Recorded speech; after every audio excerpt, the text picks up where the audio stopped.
invite Dr. Bhatti, Tony Manguvat,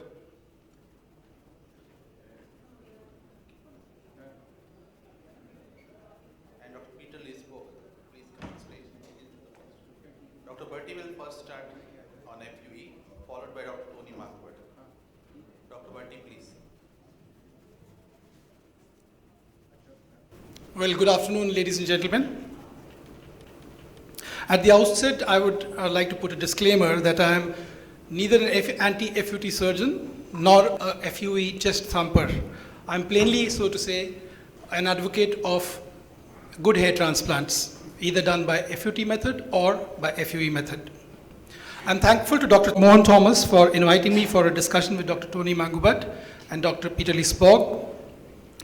Dr. Manguvat is a senior ICHRS colleague and is held in very high esteem in the surgical hair restoration community. From a completely FUT practice till 2009 in my clinic, it took us 3 years to metamorphose into an FUE only clinic. In the 2010 Boston meeting, it was extrapolated that by 2014, FUE would equal FUT in numbers. However, the prediction was way off the mark. In 2014 itself, according to data available with the ICHRS, 50% of procedures the world over were done by FUE.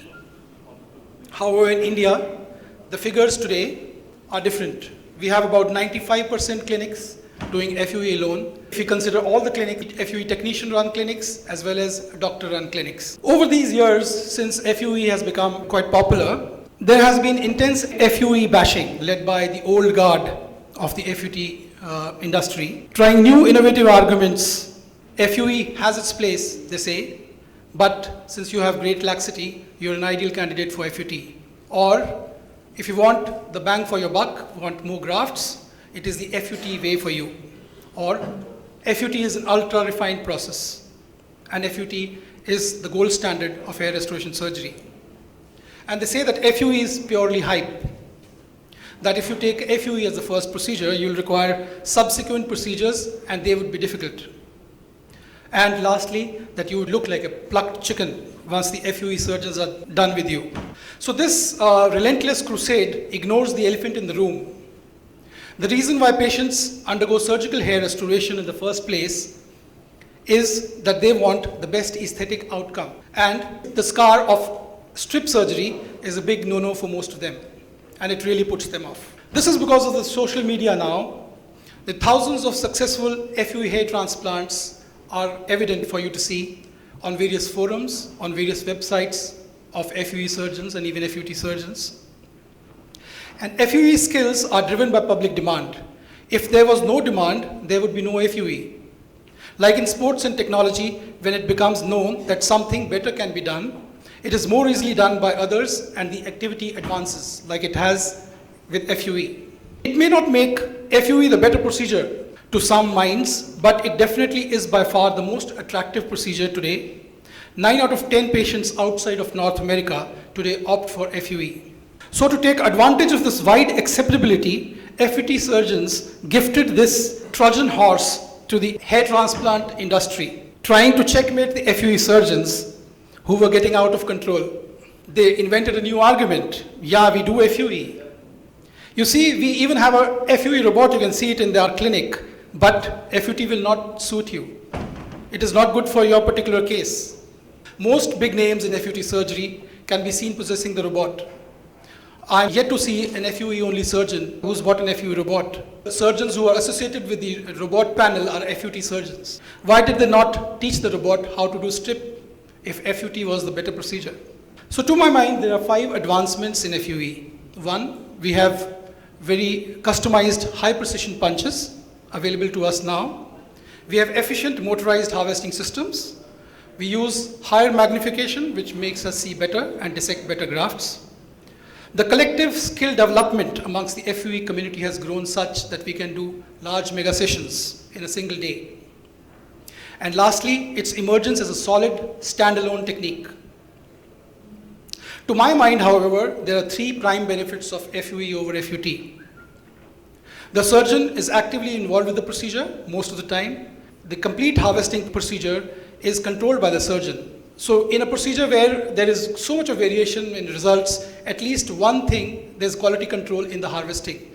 Every harvesting is done by the surgeon. I'm talking only of surgeon clinics. I'm not talking about technician clinics. Secondly, there's no strip scar.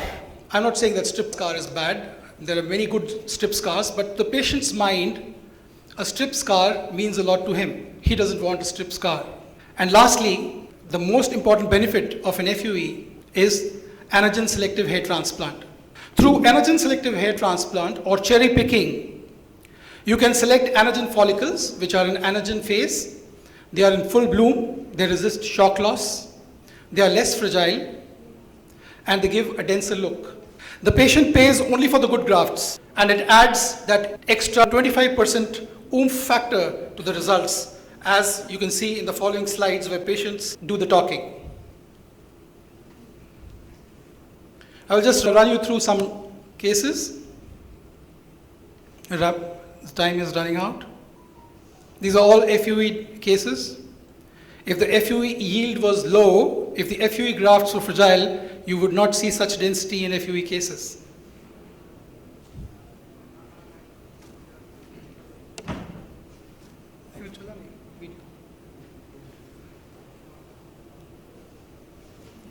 Please run the video.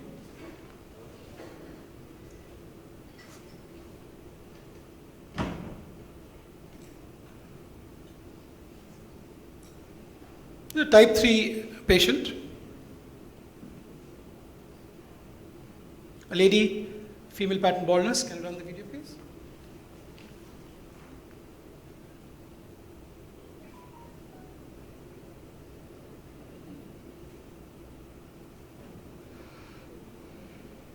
A Caucasian with FUE hair transplant, very nice density.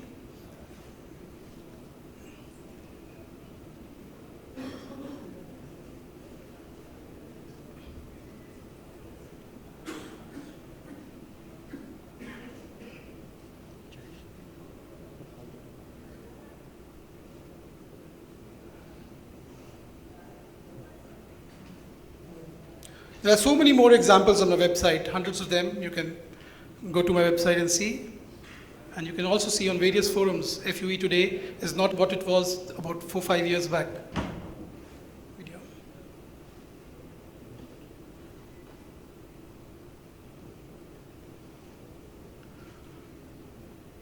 And for 5 years in a row during ISTRS meetings, I have presented my patients in the live patient viewing sessions.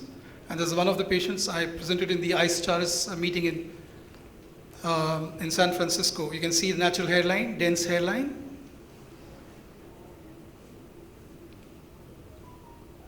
So for a debate on FUE versus FUT, you should keep in mind that one case study on FUE yield by 2 FUT practitioners is no basis for stating that FUE yield percentage is low. With the advent of FUE, the North American FUT industry is fighting tooth and nail to stay relevant. Why FUT has not gone the way of the dinosaur in USA is due to 2 reasons.